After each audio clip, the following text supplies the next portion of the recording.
What's up, what's up, what's up? How are we doing today? Welcome back, guys, and today what I'm gonna talk to you guys about is my full review of the Note 20 Ultra. I've been using this phone for a little bit more than 2 weeks now, and yeah, ever since day one till now, my conclusion has pretty much been the same. And yeah, let me break it down for you. So we're going to see everything that I like, dislike, if it's worth it for you to upgrade, or if you should honestly just hold on to your device a little bit longer. So yeah, before I get into the good and the bad and the ugly, if you guys like my content, please remember to subscribe. I honestly really appreciate it, and yeah, for me to continue this channel, I need to have the support that I need, otherwise it's not really worth it for me. So yeah, I appreciate all the likes and subscribes. Leave a comment below, give me your thoughts, and yeah, let's jump into it.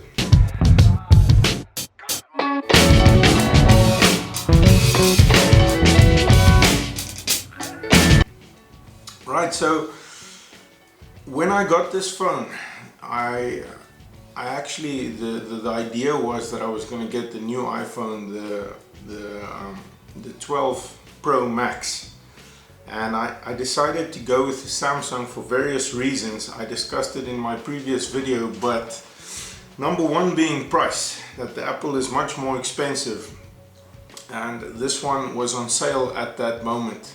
So I got it for the same price as the entry iPhone 12, the non-Pro version. And I got a pretty good deal. It worked out to about, if I had to convert it, to about $1,000 that I paid for this one, where usually it's about $1,300. So in that case, for me, that was a pretty good deal, and I decided to take it. And yeah, this phone has been amazing. For me, one of the nicest things is how it looks. I mean, you can see the back of this phone. It's very elegant. It's got a very nice camera setup, and a very capable camera as well, but I'll get into that a little bit later into the video. So okay, so let me first start with the negatives of this phone before I get to the good stuff, right? So number one, the biggest negative that you will find with this phone and most Samsungs is that they are powered by the Exynos chip.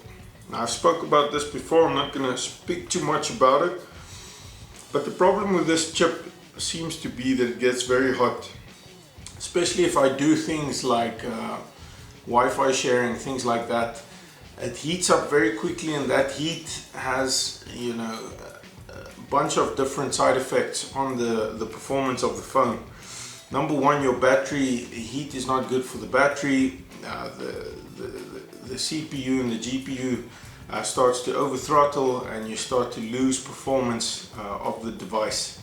Now, it's not huge compared to the Snapdragon. They usually, you're going to get an hour less battery life. You're going to get like 10-20 seconds less from the Snapdragon. Let's say you're editing a 4K video.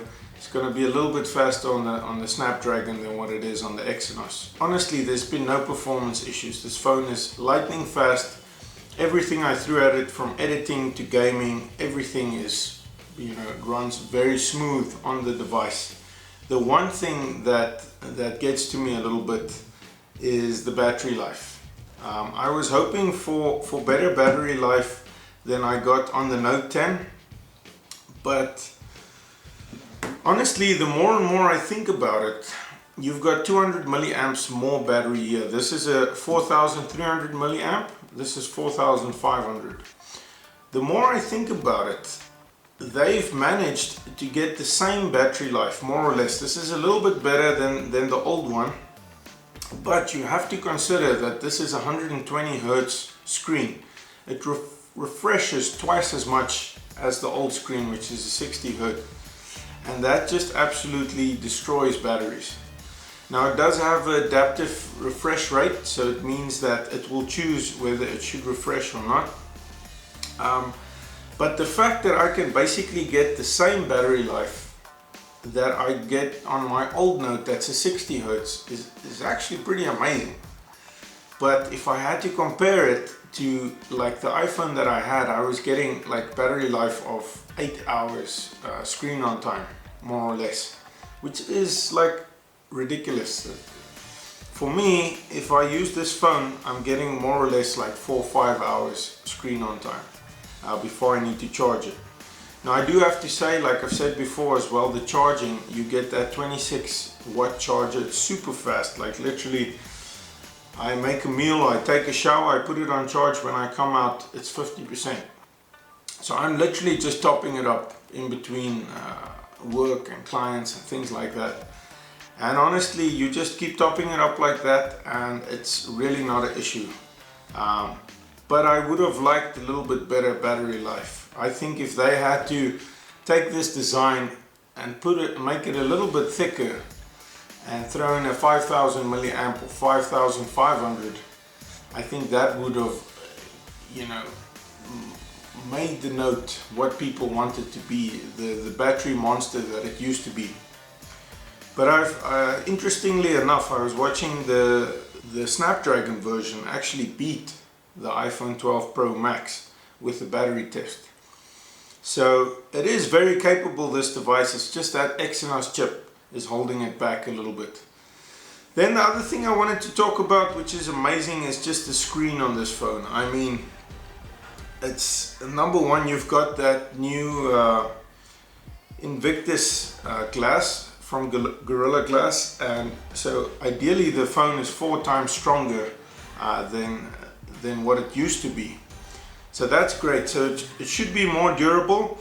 I'm obviously not going to test it, but other than that, the screen is amazing. You got a big vibrant screen, and the star of the show is just that fast refresh rate in the operating system. Honestly, this is what Android needed, because it's always felt iOS and Apple it's been very smooth. It's been a very polished experience. But Android has been very customizable, but a little bit laggy and a little bit jittery, and you just didn't feel like you're getting that same experience as you get with iOS.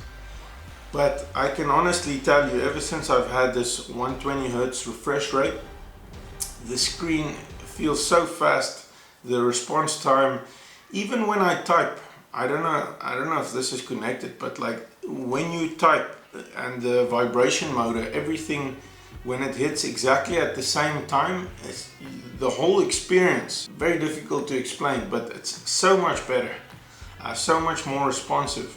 With the S Pen, the latency time of you writing on the screen has gone down something like 4 times faster. So yeah, it's literally the star of the show is the screen and the high refresh rate. So that's really awesome. And if you can't afford this Samsung, I would not recommend you to get the cheaper Note, the Note 20. I would suggest to you that you should look at something like the Galaxy S20 Plus. Also has the fast refresh rate, but it's ridiculously cheap now. Other than that, you can look at the S20 FE, but for me this doesn't make sense. You can basically, for the same price, you can pick up a S20 Plus and you're getting more phone for less. You're getting better cameras, but you're getting that 120 Hz screen. If you are buying a Samsung, or in fact any Android, that's what you want. You want the high refresh rate screen. Trust me on this, makes the world of difference, right? So we talked about screen. Battery life, like I said, is literally, it's the Achilles heel of this phone. Everything else is 95% perfect, right? Let's talk about the camera. So I was very excited to test out this 108 megapixel camera, and there's a few things. Like for instance, if you switch to the ultra wide or you switch to the telephoto, you can't do 60 frames per second. But the thing about that is the star of the show is the 108 megapixel camera, and when you get this phone, you're so locked into that camera, you want to use it all the time that you kind of forget about the other two cameras. And because the pixel count is so high and the detail is so high, you can do zoom in while you taking videos, and you retain a lot of quality. And yeah, don't get me wrong, the ultra wide camera is good. The telephoto camera, I mean, this is unreal. I've never had such a capable camera where usually on a phone you click the telephoto and it's like 2 times and there's barely a difference. This one, you click it and it's like literally, it's crazy the amount that it zooms in. And then after it takes the picture, it still does some sharpening, and you're left with like amazingly sharp picture, which you need to appreciate, because all the movement in zooming in that long distance, it's a lot of work for a camera to try and cut out all the noise.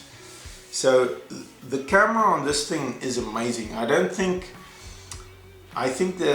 from what I can see, I haven't reviewed the iPhone 12 Pro Max. I think honestly it does have a better camera probably, but this camera, if you get used to it and you learn it and you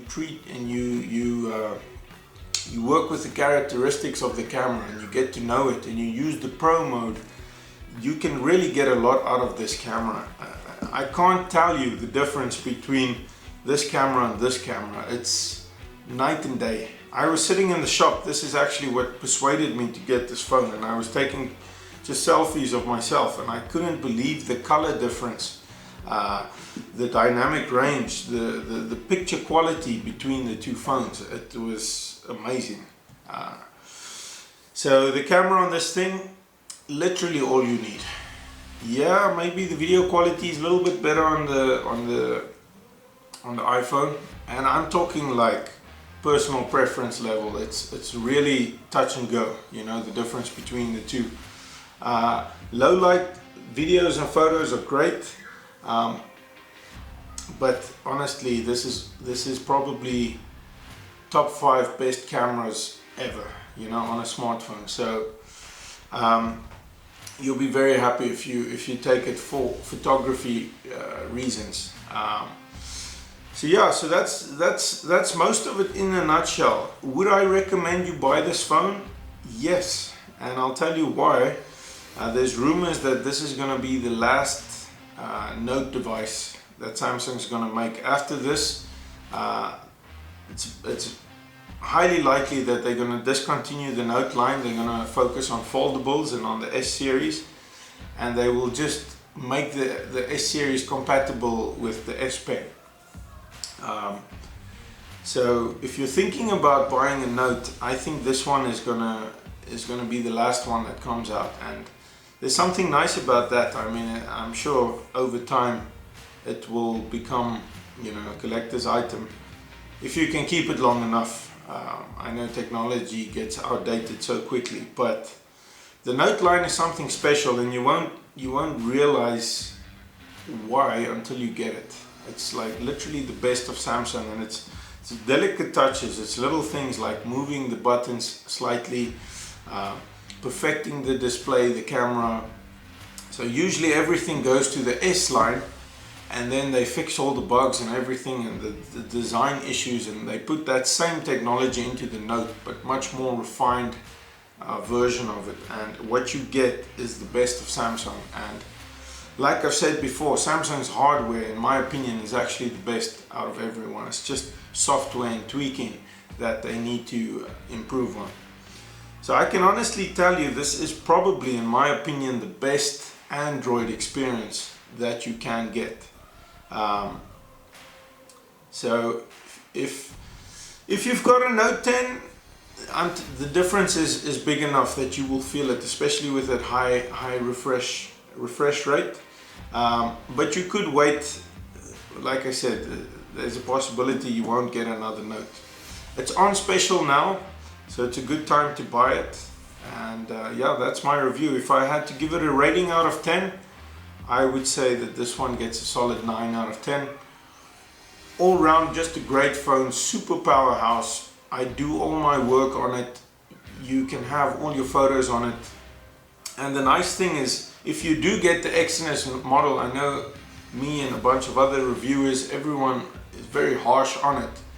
But there's one positive: if you get the Exynos version, instead of 128 gigabytes, you get 256 gigabytes as your base storage, and that's just with the Exynos model. And you'll see, if you get out any phone with 256 gigabyte, you know, the price starts to add up. So that's right out of the box, and that's something you can appreciate. So if you're thinking about it, honestly, I would recommend it. That's it. That's my 2 cents on it. I hope you guys enjoyed it. Have a great day. Remember, like and subscribe, and I'll catch you guys in the next one. Cheers.